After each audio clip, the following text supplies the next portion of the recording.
Audio Jungle.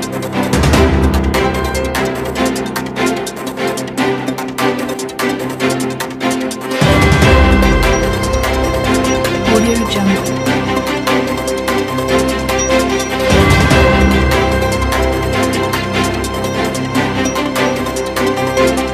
Bonjour, bonsoir, mesdames, messieurs, selon l'heure à laquelle vous nous suivez ou que vous soyez, bienvenue dans votre émission Droit de savoir, une émission d'information et d'actualité.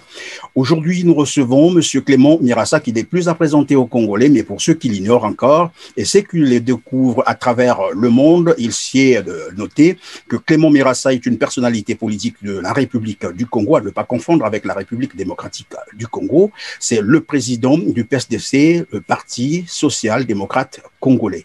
Ancien ministre du Commerce, ancien ministre du Développement industriel. Avec lui, nous allons parler des relations actuelles entre le Congo et le FMI. Nous parlerons également de sa requête introduite à la Cour constitutionnelle sur l'inconstitutionnalité de Denis Sassou Nguesso à assumer dans le même temps les fonctions de président de la République, bien que de fait, mais aussi président du comité central du Parti congolais du travail, donc le président de son parti politique, ce qui est une violation grave de la Constitution, la toute nouvelle, bien entendu, du 25 octobre 2015. Si le temps nous le permet, nous parlerons également de la concertation de Madingu et bien naturellement des élections qui pointent à l'horizon, des élections présidentielles de 2021. Bonjour, Monsieur Clément Mirassa. Bonjour, Monsieur Christian Perrin. Comment se porte le Congo Brazzaville? Le Congo va mal, très mal. Il va mal, très mal. Alors, vous êtes statisticien, économiste de formation.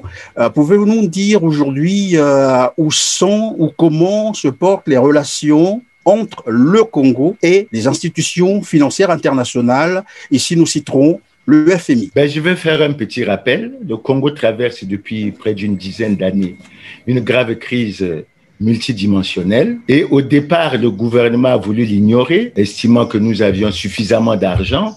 Par la suite, il a fini par reconnaître que le Congo était rentré en crise en 2014 et que cette crise était principalement causée à la baisse des cours du prix du baril du pétrole. Ce que nous n'avons toujours pas accepté parce que nous pensions, comme le Fonds monétaire l'a confirmé, qu'il y avait de graves problèmes de gouvernance. Puis finalement, au départ, le gouvernement a pensé qu'il pouvait lui-même procéder à un ajustement interne. Il n'en a pas été capable. Et avec l'apport des autres pays de la CEMAC, le Congo s'est résolu à aller vers le Fonds monétaire international pour trouver les solutions appropriées de sortie de cette crise. Finalement, il a fallu pratiquement près de 3 ans de négociations extrêmement difficiles pour que le 11 juin 2019, le Congo arrive enfin à signer avec le Fonds monétaire un accord appuyé d'une assistance ou d'une contribution financière de 448 millions de dollars avec près de 45 millions qui devaient être débloqués dès la signature de cet accord. Et évidemment, cet accord est assorti d'une matrice de 48 mesures que le gouvernement s'était engagé à exécuter, à appliquer. Malheureusement, dès le mois de décembre, à la première évaluation, il a été constaté que le Congo n'avait pas respecté les engagements qu'il avait pris, de sorte que la deuxième tranche qui devait être versée en décembre 2019 n'a jamais été versée et jusqu'à aujourd'hui, elle n'est pas versée. Visiblement, le Congo n'a pas réussi à appliquer un certain nombre de mesures immédiates comme la lesquelles par exemple, mesures que le Congo n'a pas appliquées? Par exemple, la lutte contre la corruption. Vous savez que le Congo est l'un des pays les plus corrompus du monde, un des pays les plus corrompus d'Afrique, et on ne peut pas à la fois rechercher le développement et tolérer la corruption.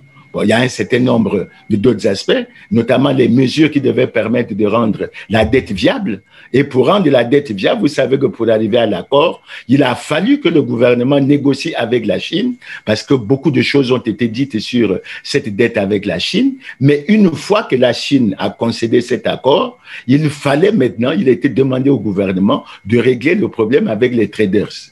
Bon, c'est vrai, tout récemment à Brazzaville, il y a eu la création d'un groupement d'intérêt économique, il y a eu le club de Brazzaville, mais les principaux traders qui sont en Europe ne sont pas encore prêts à signé un accord avec le Congo. Donc, depuis plus d'un an, on peut dire que l'accord est pratiquement suspendu et que le gouvernement n'a pas été en mesure de respecter les engagements qu'il avait pris. Et comme l'accord a été suspendu, cela veut dire que même la promesse de la Banque africaine de développement, BAD, qui avait promis les 2 milliards de dollars au Congo, sont aussi suspendus, c'est ça? Le principe est clair.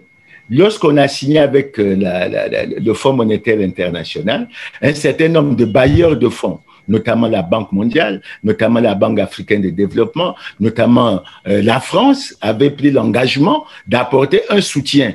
Mais ce soutien dépend des relations entre le Congo et le Fonds monétaire. Dès que ces rapports sont suspendus, évidemment, les autres également attendent qu'on règle la situation avec le Fonds monétaire international. Que d'aller toujours s'endetter auprès du FMI, alors qu'on sait que le Congo a beaucoup d'argent planqué dans les paradis fiscaux. Y a-t-il pas une possibilité de rapatrier ces fonds? Le rapatriement de ces fonds est une des mesures, une des recommandations du Fonds monétaire international. Mais vous savez, le problème de l'argent au Congo pose beaucoup de problèmes.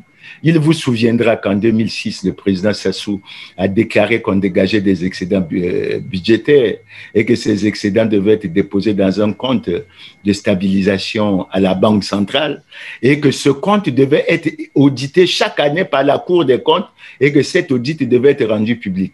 Figurez-vous que depuis 2006 jusqu'à ce jour, aucun audit n'a été réalisé.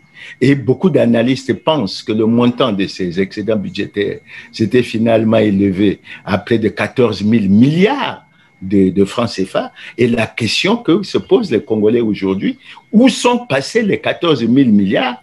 Est-il possible, oui ou non, qu'on ait enfin au moins un audit de ce compte pour que les Congolais sachent exactement qu'est-ce qui a été fait de leur argent, où est-ce qu'il est parti? D'autant, M. Perrin, si vous vous souvenez, on parlait pratiquement des générations futures. Donc, on pensait aux jeunes, à leur avenir, etc. Mais on se rend compte que cet avenir a curieusement disparu, on ne sait pas de quelle manière. Et jusqu'à présent, on se bat pour que la lumière soit faite, mais elle n'est toujours pas encore faite. Au cours d'une conférence de presse, j'ai cru entendre Clément Mwamba dire que cet argent avait été utilisé. C'est vrai qu'il n'avait pas donné plus de détails. Ce que les Congolais veulent, ce n'est pas la déclaration du Premier ministre. C'est l'audit réalisé par un organisme international, etc. Même au niveau du Congo, puisqu'on avait souhaité la Cour des comptes, il faut que ce soit une structure qu'on considère comme indépendante. Il s'agit de l'argent des Congolais et les Congolais sont en devoir. Ce qui me fait sourire dans cette affaire, c'est que nous avons un Parlement. Les Congolais le demandent. Mais au niveau du Parlement, que ce soit au niveau des députés ou au niveau des sénateurs, mais nous constatons que tout le monde est resté pratiquement muet sur la question et on s'interroge sur ce qui se passe réellement. Si j'ai bien compris, les négociations avec les traders qui semblaient bloquer les négociations avec le FMI ont avancé puisque le FMI semble revenir au Congo. Non, il ne s'agit pas de la même situation. Le ministre des Finances a reçu, je crois hier ou avant-hier, le représentant du Fonds monétaire international. J'ai cru comprendre qu'ils ont surtout discuté autour de la demande d'aide d'urgence par rapport à la pandémie Covid-19 que le Congo avait introduite au mois de mai au Fonds monétaire international, au mois de mai 2020, et tout en sachant que des pays comme le Cameroun ont déjà eu 2 tranches qui s'élèvent à près de 300 millions de dollars. Le Gabon également, le Tchad également. La RDC à côté de nous a eu pratiquement près de 400 millions de dollars. Et les Congolais sont surpris que depuis plus de 6 mois, la demande du Congo n'arrive pas à trouver satisfaction. Parce qu'il s'agit d'un instrument de financement rapide. Il s'agit en fait, dans le cas d'espèce, d'un fonds qui prête à taux d'intérêt nul pour une durée qui peut aller jusqu'à 10 ans. Donc, c'est extrêmement intéressant dans notre situation. Alors, ce qui a retenu mon attention lors de cette rencontre entre le ministre des Finances et le représentant du Fonds monétaire international à Brazzaville, c'est que le représentant du Fonds monétaire a dit qu'on continue à examiner ce dossier et qu'il pourrait aboutir à la fin de l'année en décembre, sinon au début de l'année 2021. Donc, vous voyez bien que les relations entre le Congo et le Fonds monétaire international ne sont pas au beau fixe. Elles posent beaucoup de problèmes. Et les Congolais qui avaient espéré voir au Fonds monétaire le salut constatent malheureusement qu'il continue de plonger dans une souffrance indescriptible. Pourtant, dans sa déclaration, disons, à l'adresse à la nation, Sassou Nguesso semblait être rassurant en disant que d'ici là, les choses vont revenir dans l'ordre. Et il y a pas longtemps, nous avons appris que la concession Djeno a été donc rallongée pour 20 ans. C'est sûr et certain que le Congo a dû engranger encore de l'argent. Est-ce que cela ne suffit pas pour redémarrer l'économie congolaise? Sur le terminal de Djeno, nous avons suivi à travers les médias, on a suivi à travers les réseaux sociaux. On a d'ailleurs vu apparaître dans les journaux que le Congo exigeait pour le renouvellement de ce contrat 600 millions de dollars, un peu plus de 400 milliards de francs CFA. Et ce qu'on disait dans la presse, c'est que la France n'était pas prête à concéder ça. Il y a même le bruit qui a couru comme quoi on était en train de délocaliser Total, qui allait en partie en Angola, en partie au Gabon. Et d'aucuns disaient même, je ne sais pas si c'était de la spéculation, que ce serait une société turque qui prendrait le relais de Total. Bon, curieusement, lorsque le président s'assoit à séjourner à Oyo, tout dernièrement, il a reçu le PDG de Total. Et à l'issue de cette rencontre, les Congolais ont été surpris d'apprendre que Total a encore obtenu un moratoire de 20 ans. Et la question que les Congolais se posent, puisque le président, semble-t-il, exigeait le versement de 600 millions de dollars, combien Total a dû concéder? Mais ça reste encore dans les non-dits. Officiellement, on n'a encore rien perçu, mais les Congolais sont en attente d'informations parce qu'ils pensent que ce genre d'argent devrait constituer comme une bouffée d'oxygène pour le budget et le gouvernement congolais. Mais est-ce que le Parlement n'a pas été associé ou n'est pas au courant de ces négociations? Tel que j'ai vu les choses, je crois que pour l'instant, ça s'est passé entre le président de la République et le PDG de Total. Mais je crois que dans la pratique, ça devra passer par le Parlement parce que c'est d'autant plus important que j'ai lu dans certains journaux que le gouvernement avait bradé son pétrole. Or, vous savez, dans notre situation actuelle, avec nos difficultés, etc., je crois qu'il ne serait pas intéressant. Nous avons au contraire besoin de vendre nos produits à leur juste valeur et non pas de les brader, parce que nous avons besoin de beaucoup d'argent. Monsieur Birassa, en votre qualité d'économiste, quelles perspectives économiques pour le Congo à moyen terme? Aujourd'hui, le gouvernement est bloqué. Le gouvernement est bloqué, il a pensé procéder à un ajustement interne, il n'a pas pu. Il s'est référé au Fonds monétaire international. Nous en voyons les résultats. Le Premier ministre Mwamba avait parlé d'une équipe de guerre. Visiblement, je crois que cette équipe de guerre n'a pas pu avancer, elle est bloquée. C'est pour ça que nous interpellons le gouvernement en lui disant sérieusement, vous n'arrivez pas à trouver la solution. Le Congo a des intelligences, que ce soit au Congo, que ce soit à l'extérieur. Mais convoquer un dialogue national inclusif qui se penchera sur toutes ces questions pour que nous voyions enfin le bout du tunnel afin de mettre fin aux souffrances des Congolais. Parce que sérieusement, Monsieur Perrin, les Congolais souffrent. Vous avez les informations sur la situation des retraités. Vous avez les informations sur les étudiants en Russie, à Marrakech, à travers le monde. Vous avez des informations sur le fonctionnement de nos hôpitaux, parfois de nos écoles. Il faut que nous ayons le courage de tirer les leçons et de marquer un arrêt en reconnaissant que nous parlons de la diversification économique depuis le plan quinquennal 1982-1986. On n'y a pas réussi. Mais si on n'y a pas réussi, il faut s'arrêter et essayer de rechercher les intelligences congolaises qui pourraient avancer. Regardez ce qu'on a fait pour le CHU. On a fait quoi? On est parti chercher, soi-disant, une expertise canadienne qui, semble-t-il, pose également un certain nombre de problèmes. Certainement qu'on a reconnu que pour le gouvernement, il n'y a aucun Congolais qui soit capable d'être à la tête du CHU, ce que je ne partage pas, moi, comme avis. Mais je crois que pour le Congo, le gouvernement est vraiment bloqué. Ils sont limités. Ils n'ont pas pu trouver les solutions appropriées à la crise actuelle. Et on a beau parler de diversification, tout ça, il y a des situations immédiates et urgentes qu'il faut régler. Et je crois qu'il faut qu'on travaille pour les œuvrer. Et moi, je suis convaincu qu'il faut que nous allions à un dialogue national inclusif.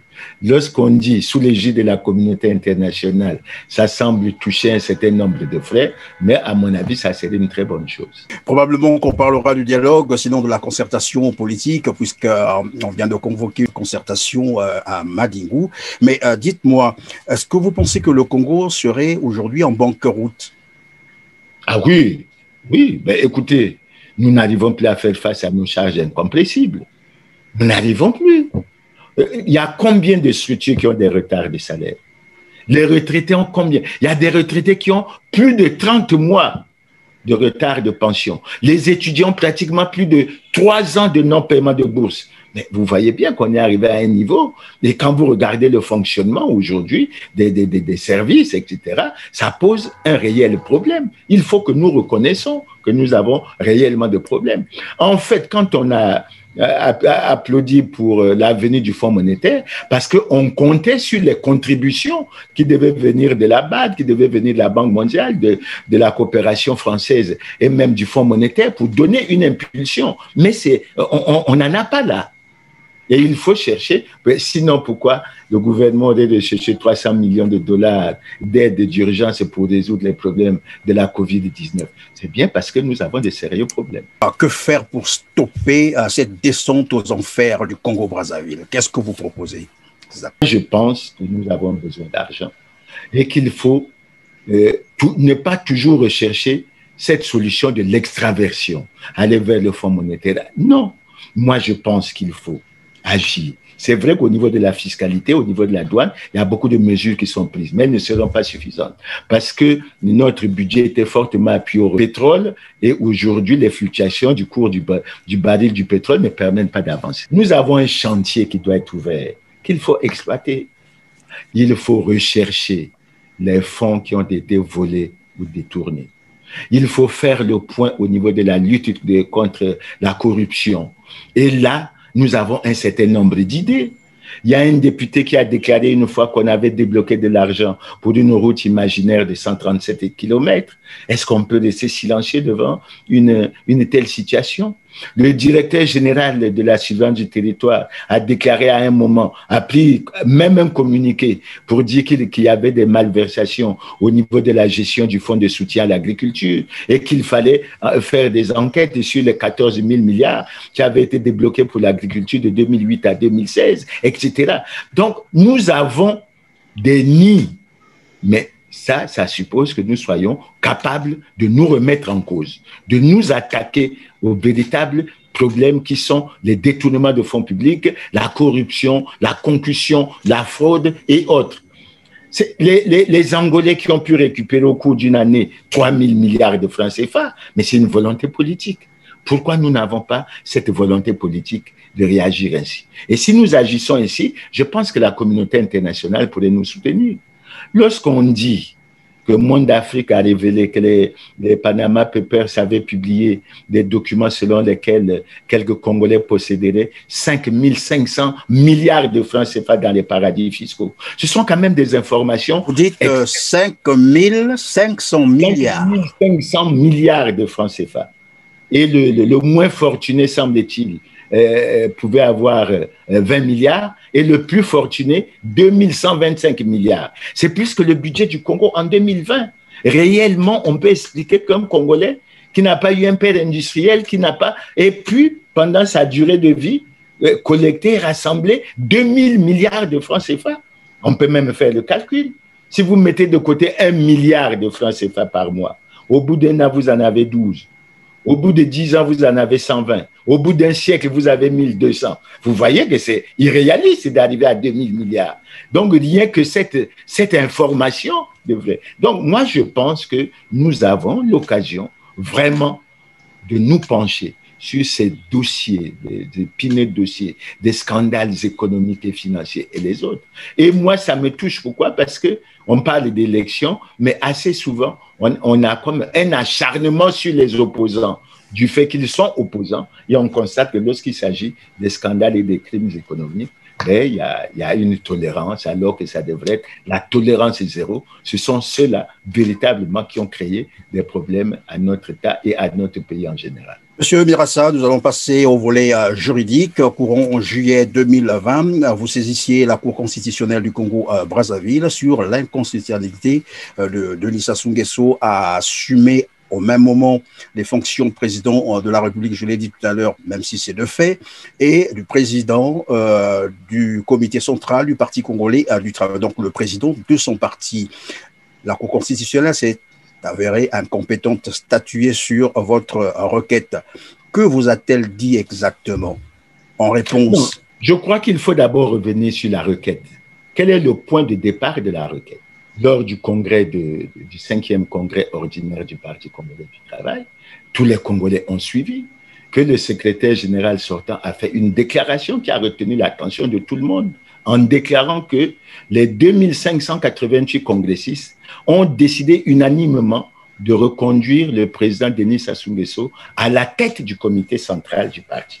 Et ça a attiré mon attention parce qu'en me référant à la Constitution, notamment à l'alinéa 2 de l'article 80, qui dit que le mandat du président de la République est incompatible avec toute autre responsabilité dans un parti politique, je me suis rendu compte qu'il avait incompatibilité. Et en analysant les choses, je me suis rendu compte que le Parti congolais du travail avait non seulement violé la Constitution, mais il avait également violé la loi sur les partis, puisque l'article 26 de cette loi dit que tous les partis ont le devoir de se conformer à la Constitution. Donc, j'ai pris le temps de faire des recherches pour découvrir finalement que cette situation perdurait depuis près de 10 ans. Et j'ai fait une requête, et je peux vous dire que pour que la requête rentre au Conseil constitutionnel, ça n'a pas été facile, parce qu'on a eu des blocages, finalement, elle est rentrée. Et quand elle est rentrée à la Cour constitutionnelle m'a notifié sa décision, à savoir qu'elle n'était pas compétente pour statuer sur la question. Et moi, je me suis dit, mais si la Cour constitutionnelle congolaise ne peut pas statuer sur un problème d'inconstitutionnalité, quelle est donc l'institution qui devrait le faire? Mais l'avantage que le Conseil constitutionnel a pris, c'est qu'il a notifié cette décision au président de la République, au président du Sénat, au président de l'Assemblée nationale, au Premier ministre, au ministre de l'Intérieur et au ministre de la Justice. À partir de là, moi, je me suis dit que nous n'avons pratiquement aucun problème. Nous n'avions pratiquement aucun problème et on attend toujours la réponse qu'on nous indique quelle est l'institution qui est capable de trancher ce problème.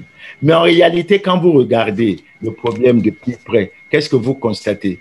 Vous constatez que dans les 2588 congressistes qui ont pris cette décision, mais vous avez la désagréable surprise de constater que le président du Sénat, le président de l'Assemblée, le Premier ministre, le ministre de la Justice, le ministre de l'Intérieur, plusieurs membres du gouvernement, plusieurs députés, plusieurs sénateurs font partie des 2588 congressistes qui ont violé collectivement la Constitution et la loi sur les partis. À partir de ce moment, je crois que le problème, il est clair, il est pendant, mais il n'a toujours pas de solution parce que nous avons réagi après avoir lu les statuts du Parti congolais du travail, parce que les statuts du Parti congolais du travail disent clairement que le président du comité central est le président du Parti congolais du travail.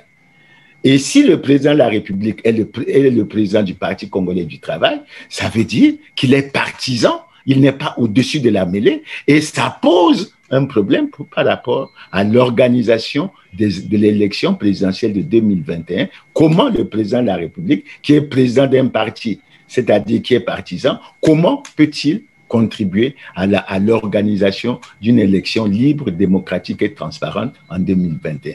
Et je crois que lorsque nous avons suivi le problème, nous avons terminé pour l'instant cette démarche en saisissant le ministre de l'Intérieur, qui lui est chargé de veiller au respect de la législation sur le régime des partis au Congo. On l'a saisi parce que l'article 31 de la loi sur les partis dit qu'en cas de violation des lois en vigueur, le ministre en charge de l'administration du territoire suspend le parti concerné et procède à la fermeture de ses locaux. Donc, logiquement, si nous suivons bien la question de droit, le ministre Mboulou, qui est en même temps membre du comité central du Parti congolais du travail, mais qui est chargé d'appliquer et de veiller au respect de la législation sur le régime des partis, devrait prendre son courage pour suspendre le Parti congolais du travail et appliquer la loi, puisque c'est une loi d'État. Oui, vous avez cité tout à l'heure le président du Sénat, l'Assemblée nationale, le ministre de l'Intérieur et bien d'autres. On se rend compte que toutes les institutions sont aux mains d'un seul parti. C'est la réalité de la situation congolaise. Alors, face au refus subtil, bien entendu, de la Cour constitutionnelle du Congo-Brazzaville à statuer sur votre requête, quel est le recours que vous avez eu après? Est-ce que vous pensez aujourd'hui aller vers la Cour africaine de justice? Nous avons écrit au ministre de l'Intérieur. Il ne nous a pas encore répondu parce que nous avons tenu à porter cette information à sa connaissance de notre part, même si la Cour constitutionnelle lui avait déjà notifié cela. Maintenant, est-ce qu'on partira à la Cour africaine des... Bon, ça, c'est une question que nous débattrons le moment venu, certainement, avec... Oui, mais est-ce qu'il y a un délai qu'on vous a donné, que vous devez attendre pendant 2, 3, 6 mois avant de... Il semble que ce qui est de la démarche auprès du ministre de l'Intérieur, je crois savoir, d'après ce qui m'a été dit, qu'il faut observer un délai de 4 mois à partir du jour où vous avez déposé cette correspondance. Vous parlez tout à l'heure du respect des lois et règlements de la République. La dernière fois, nous avons suivi le ministre Mboulou publier une liste de 45 partis politiques désormais reconnus officiellement au Congo-Brazzaville. Le vôtre n'a pas été retenu alors qu'il existe depuis 2011. Que s'est-il passé? Vous a-t-on notifié le pourquoi, puisque nous savons que la loi n'a pas d'effet rétroactif? C'est un débat qui dure avec nous, parce que nous avons déjà eu, en 2018, on a eu un échange avec le ministre de l'Intérieur et nous avons insisté sur le fait que la loi n'avait pas un effet rétroactif et que mon parti a été créé en 1990. Il a pris part à la conférence nationale, etc. Et il n'était pas du tout question que nous cédons à ça. Mais le problème, ce n'est pas ça. Le problème, c'est que on prétend vouloir appliquer la loi parce que semble-t-il qu'il faut l'appliquer avec rigueur, mais dans l'application, il y a des problèmes. Si vous prenez les 45 partis, le premier parti en liste, c'est lequel? Le premier parti en liste, c'est le Parti congolais du travail. Mais je vous ai dit que j'ai introduit un recours à la Cour constitutionnelle qui fait apparaître clairement que le Parti congolais du travail n'est pas en conformité avec la loi. Il a violé la Constitution, il a violé l'article 26 de la loi sur les partis, mais au-delà de ça, nous avons démontré que ce parti viole les lois et règlements de la République et même la Constitution depuis près de 10 ans. Alors, est-ce qu'il est normal que le ministre de l'Intérieur, qui a la responsabilité de gérer l'administration en toute neutralité, sans côté partisan, puisse prendre une décision où il apparaît clairement que c'est finalement une mesure qui n'est pas équitable. C'est une mesure d'exclusion. C'est une mesure qui crée des injustices. Et là, même, quand vous prenez les 45 partis, je viens d'adresser au nom de mon parti, puisque Madame Claudine Munari, qui est présidente de la fédération, avait déjà publié, signé en notre nom, une déclaration où elle disait clairement que nous réclamons plutôt la tenue d'un dialogue national inclusif. Mais nous, au niveau de notre parti, nous avons non seulement pris cet aspect et nous avons creusé la situation. Mais quand nous avons écrit la lettre ouverte au Premier ministre, nous avons soulevé un certain nombre de problèmes. Le ministre Mboulou dit que ce sont ces services qui ont eu la responsabilité de mettre de l'ordre dans le fichier des partis. Mais on découvre quoi? Que ces services ont retenu des partis qui ne sont pas conformes à la loi. Ça veut dire quoi? Ça veut dire qu'il n'y a pas la neutralité de l'administration. Ça veut dire qu'il y a le côté partisan. Et c'est cette administration du ministre Mboulou qui va contribuer à l'organisation des élections de 2021. Alors, vous pensez qu'en créant cette crise de confiance, en faisant que des partis qui ne sont pas conformes à la loi soient déclarés conformes et que d'autres soient exclus au nom, soi-disant, de la loi, vous pensez qu'on peut aller à une élection libre, démocratique et transparente? Maintenant, je vous dis une chose, puisque j'ai également, dans le cadre de la requête, j'ai relevé que le président de la République était en même temps président du Parti congolais du travail. C'est une violation de la loi. Qu'est-ce qu'on fait? Le ministre Mboulou, qui a participé au congrès du PCT, a violé la loi. Qu'est-ce qu'on fait? Le ministre Mboulou n'a jamais déclaré son patrimoine. Qu'est-ce qu'on fait? Alors, il ne faut pas faire de la loi comme un instrument qui, en réalité, fait croire aux gens qu'on est sur la voie du droit, alors qu'on veut appliquer non pas la force du droit, mais le droit de la force. Et c'est ça que... Oui, mais monsieur Mirassa, on se souviendra de la phrase tonitruante de Denis Sassou Nguesso qui disait « Quand la Constitution est violée, les démocrates ne doivent pas l'accepter ». Qu'attend donc l'opposition congolaise, si elle existe bien entendu, pour contraindre le PCT et son président à la démission pour violation répétée de la Constitution congolaise? Je crois que moi, j'ai déjà fait un pas en introduisant la requête. Maintenant, la question est posée à l'opposition. Il faut que nous nous tournions vers l'opposition parce que la phrase, effectivement, Monsieur Perrin, vous faites bien de le rappeler, parce que j'étais participant à ces meetings.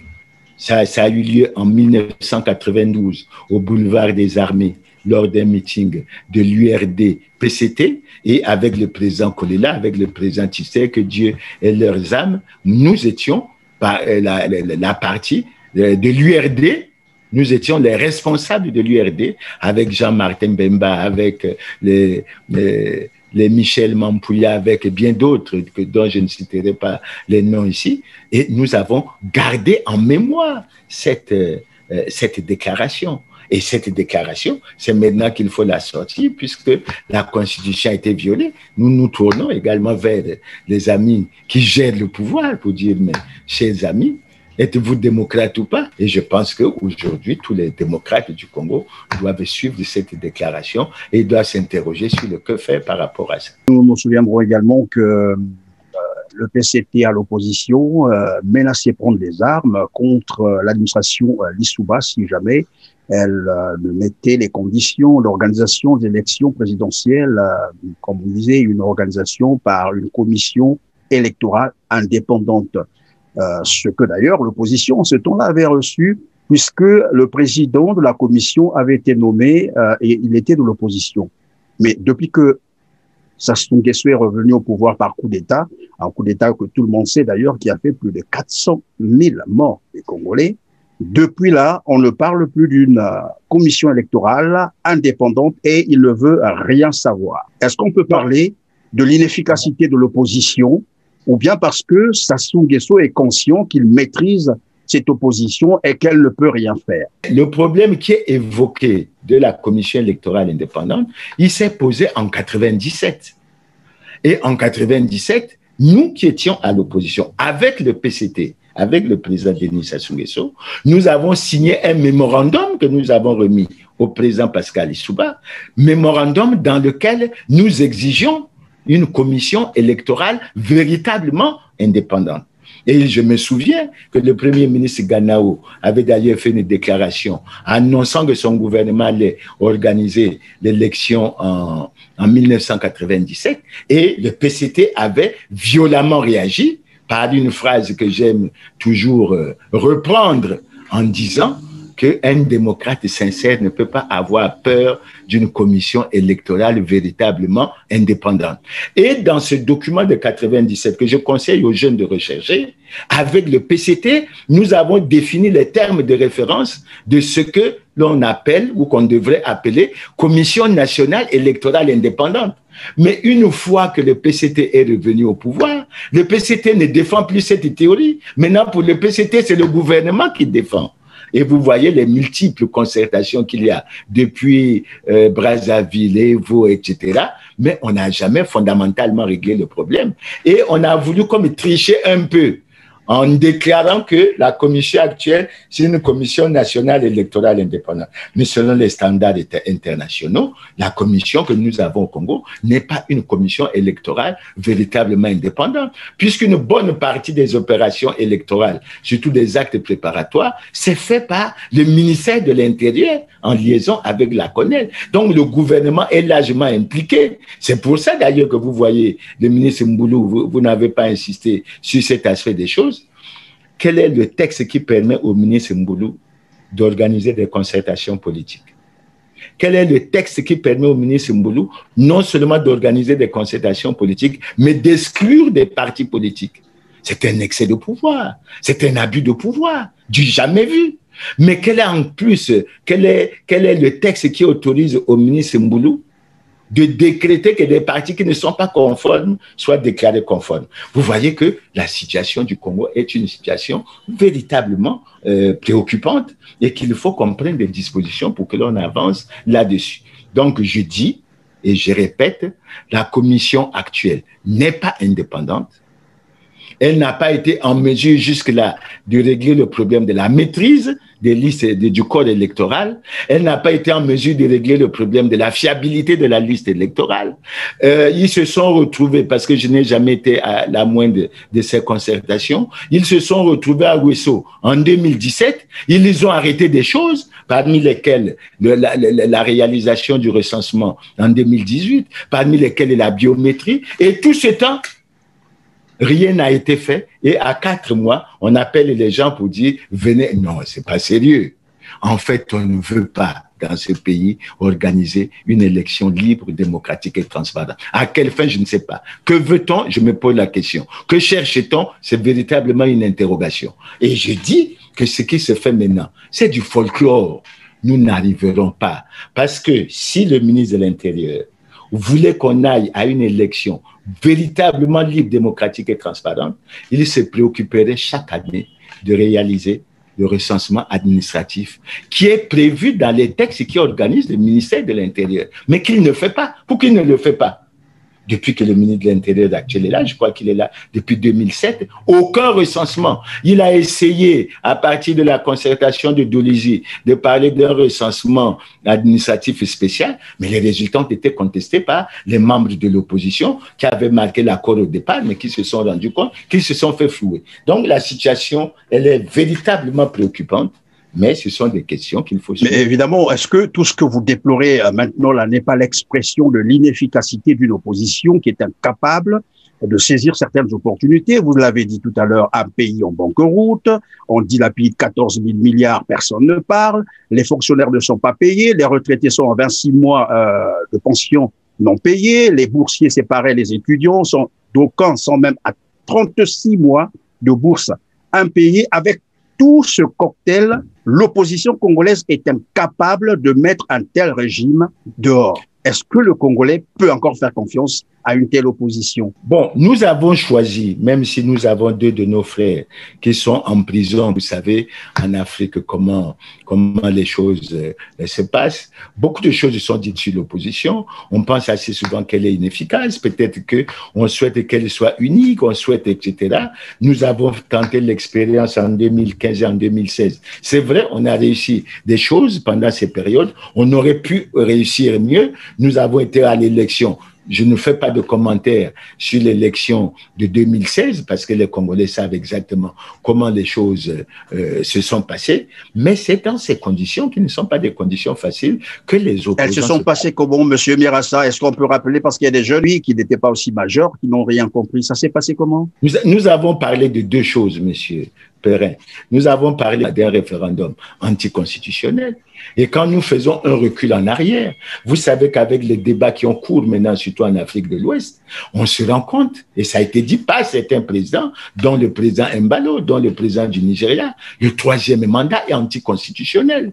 Et si on prolonge, le 3e, le 4e, le 5e mandat, tout ça, c'est anticonstitutionnel. Donc on est dans une situation où c'est beaucoup plus la puissance de la force qui prime que la puissance du droit depuis tant d'années.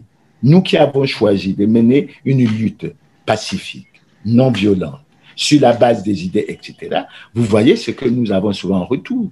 D'ailleurs, vous nous rendez service, parce qu'en passant sur votre émission, ben écoutez, à Télé Congo, je n'aurais pas pu avoir autant de temps. Ils ne peuvent même pas oser me passer 5 minutes à leur télévision. C'est devenu la propriété d'un clan, c'est devenu un certain nombre de choses. Donc, nous, c'est dans ce contexte extrêmement difficile, mais nous ne désarmons pas. Je sais que les amis de l'extérieur sont très critiques à notre endroit, mais ils ne savent pas comment, ce que nous endurons comme souffrance. Je peux évoquer la mort, et ça me rend très triste, j'ai envie de verser quelques larmes. La mort de notre frère et ami Kalakala. Et les gens peuvent savoir dans quelles conditions il est mort. Je peux évoquer dans quelles conditions les jeunes sont morts à l'occasion du référendum, de ce fameux référendum de 2015. Je peux évoquer d'autres situations. Je peux évoquer le oui, fait mais Monsieur Marassa, est-ce qu'on peut comprendre que c'est un peu tous ces éléments qui vous effraient, qui font que vous vous ressaisissiez? Mais nous ne sommes pas effrayés. Vous avez parlé de la requête. Si j'étais effrayé, j'aurais posé cette requête. Il y en a même qui pensent que je suis pratiquement un illuminé. Parce que pour eux, ça je vous dis franchement, pour eux, introduire une requête sur la situation du président de la République, mais c'est être illuminé. Parce que vous voulez pratiquement aller à la porte de la DGST, parce que, etc. Donc, il y a comme un environnement. Regardez les retraités. Ils sont très nombreux, les retraités. Parmi ces retraités, vous avez des hauts cadres, des économistes, des financiers, qui peuvent même réfléchir, qui peuvent s'asseoir, réfléchir et faire des propositions concrètes, efficaces sur la manière dont on peut résoudre leurs problèmes. Mais est-ce qu'on peut leur autoriser de faire une assemblée générale? Donc, nous sommes dans un contexte, et je pense que c'est dans ce contexte que nous nous battons, et c'est dans ce contexte que les gens doivent nous juger. Parce que les jugements théoriques, abstraits, dans un autre contexte que celui dans lequel nous vivons, ça ne sert absolument à rien. Nous sommes dans un pays que tout le monde connaît. Si je prends l'indice de démocratie, je pourrais dire, et tout le monde le sait, puisque ce n'est pas moi qui le calcule. C'est calculé en Angleterre par un consortium des médias qui s'appelle les économistes.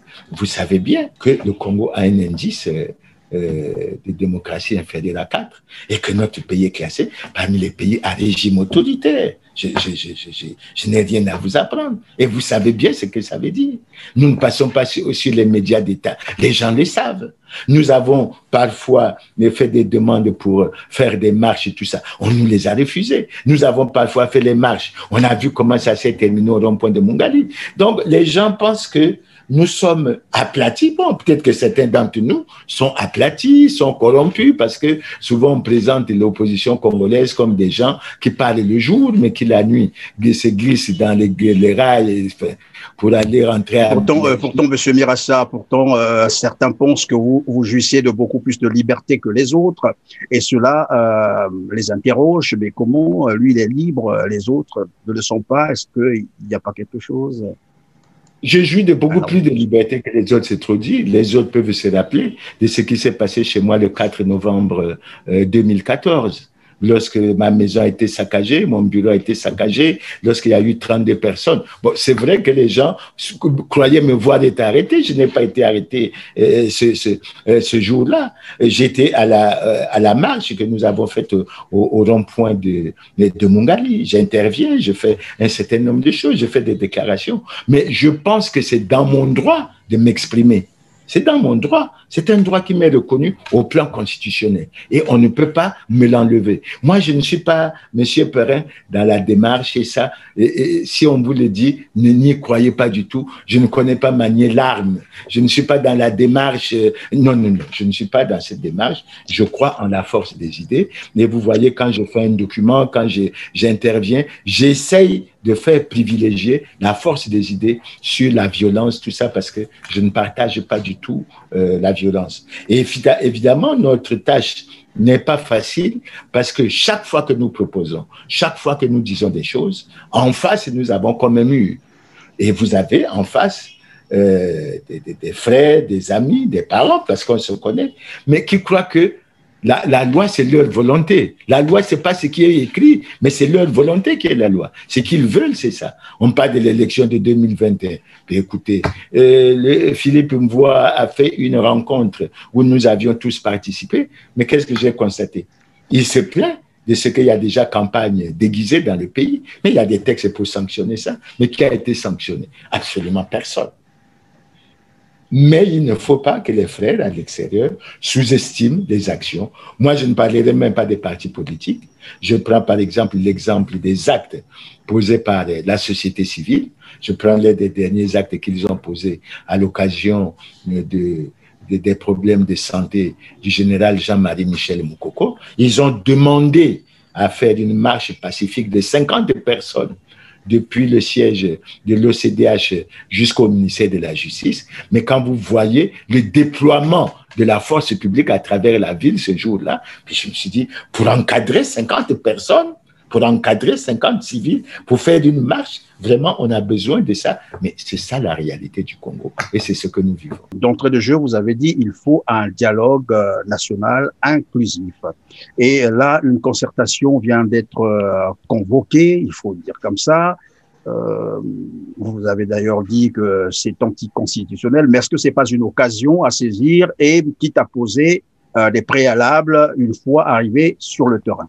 Le régime actuel ne fait rien au hasard. Ceux qui iront ont été choisis et les Congolais le savent.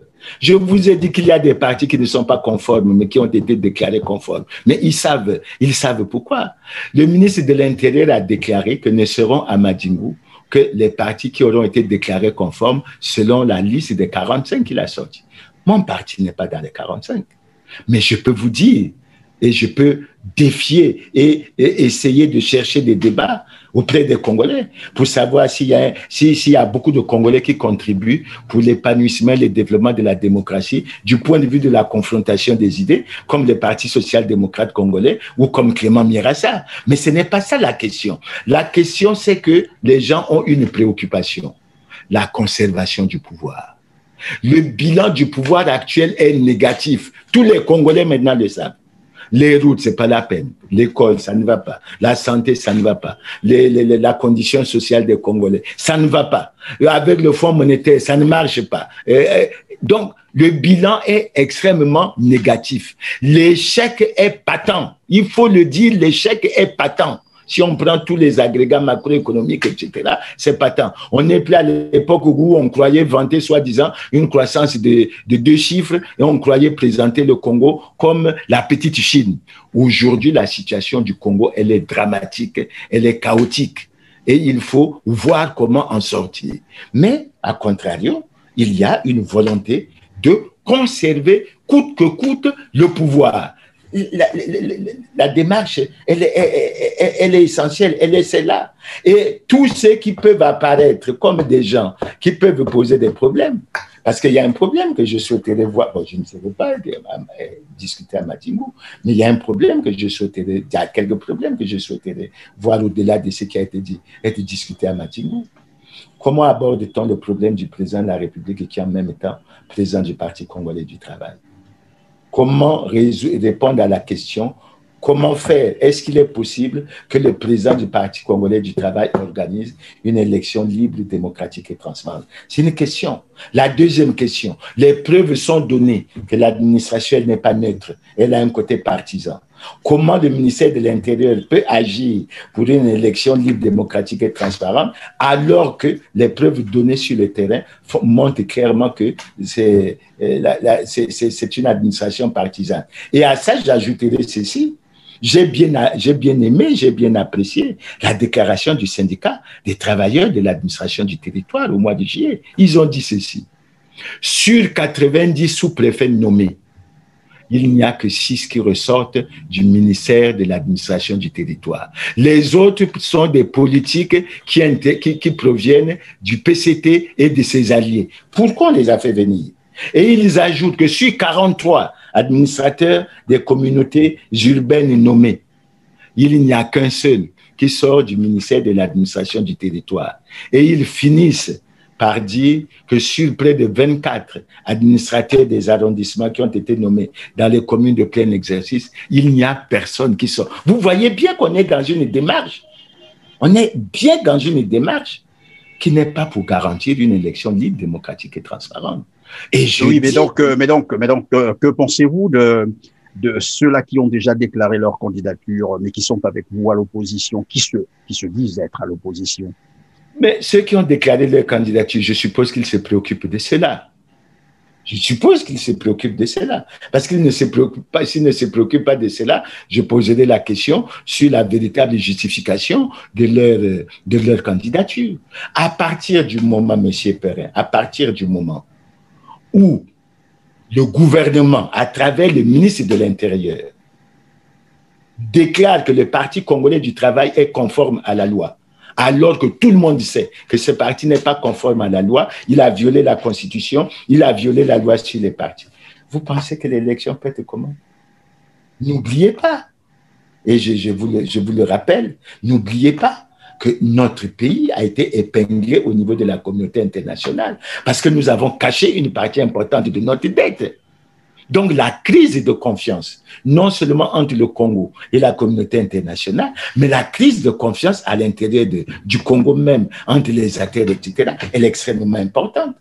Je vous ai dit tantôt que le ministre Mboulou lui-même n'est pas conforme à la loi. Il fait partie des 2588 congressistes qui ont reconduit le président Denis Sassou Nguesso. Ça, ce n'est pas un problème. Lui, il peut violer la loi. Mais au fait, lorsque vous dites président de la République, vous faites référence à quel texte, puisque vous avez combattu la toute nouvelle constitution? Vous étiez du côté de ceux qui n'étaient pas pour la constitution. Nous sommes républicains et nous sommes démocrates. Les gens estiment, même s'ils ont agi par référendum anticonstitutionnel, ils estiment que c'est la loi du moment.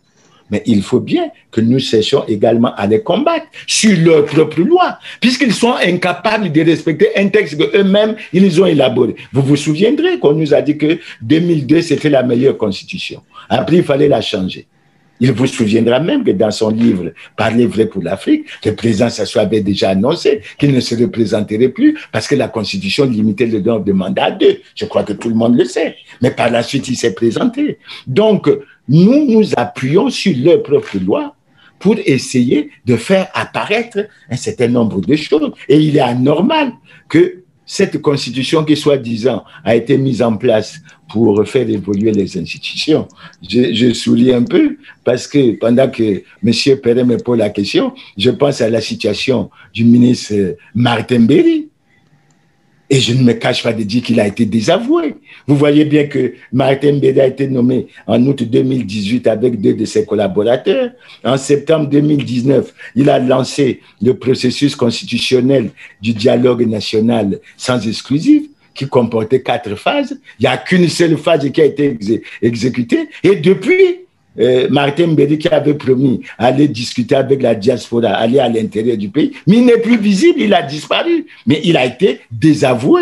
Ça veut dire qu'à un moment donné, même quand on vous a fait appel pour apporter votre contribution, si vous ne suivez pas la ligne, mais vous êtes carrément écarté et puis on poursuit son chemin. Alors, que pensez-vous donc de vos amis, les membres de votre plateforme IDC Focal, que vous êtes encore membre de cette plateforme, qui serait tenté de se présenter à l'élection présidentielle de 2021, sachant qu'au préalable, ils n'ont pas pu obtenir la libération des prisonniers politiques. J'ai cité le général Jean-Marie Michel Mokoko, André Okombi Salissa et bien d'autres jeunes qui sont incarcérés jusqu'aujourd'hui pour leurs opinions. Je pense que nous ferons comme en 2016.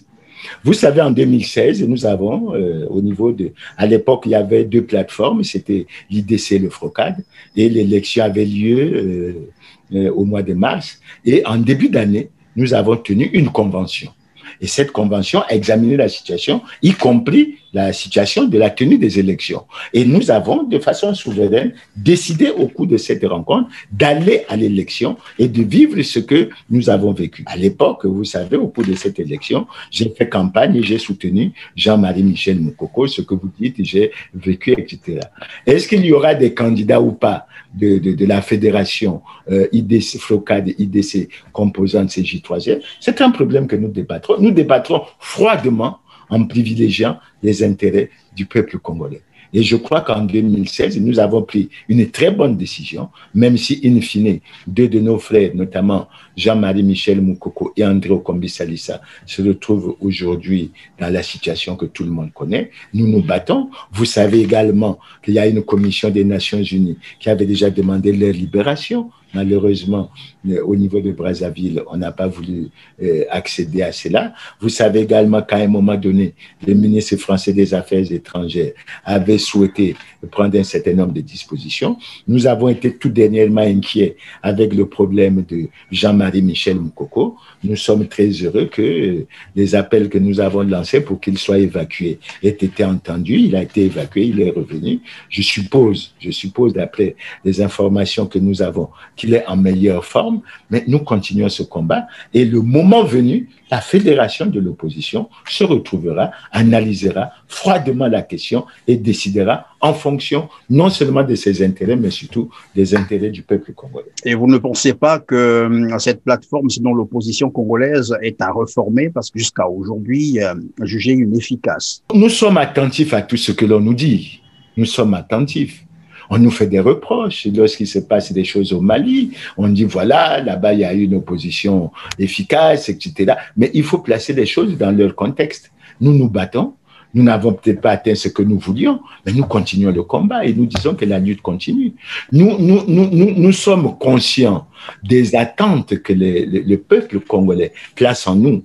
Mais en retour, nous disons aussi aux Congolais que nous avons besoin d'eux pour que nous avançons. Donc, il faut qu'il y ait entre le peuple congolais et l'opposition congolaise une certaine complicité. Je sais qu'on nous reproche assez souvent, et je vous l'ai déjà dit, d'être opposants le jour et de raser les murs la nuit. C'est à nous de faire l'effort, mais si nous rasons les murs... Ça veut dire quoi exactement? Moi, je n'ai pas compris. C'est quoi? Qu'est-ce que ça veut dire?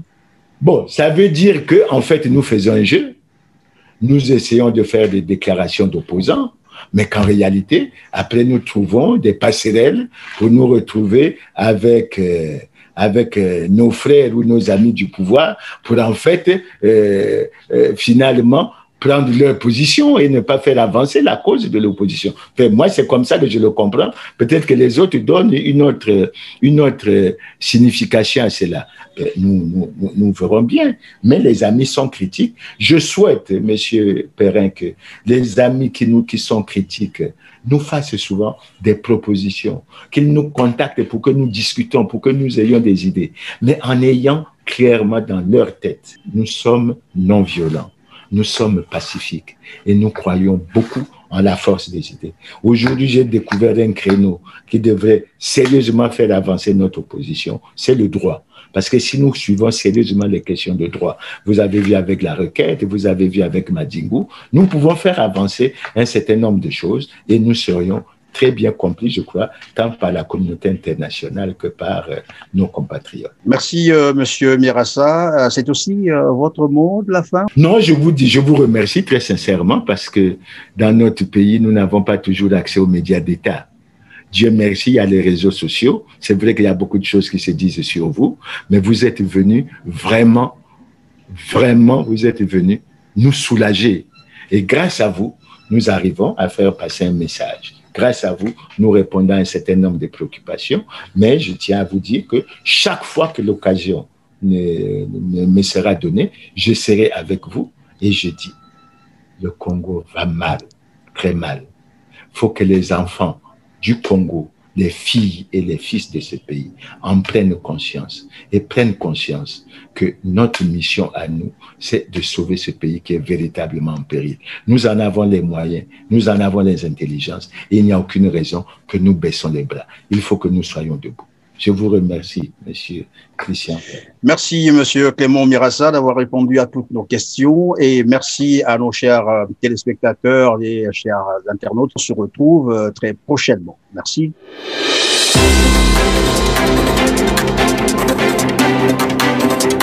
Audio Jungle.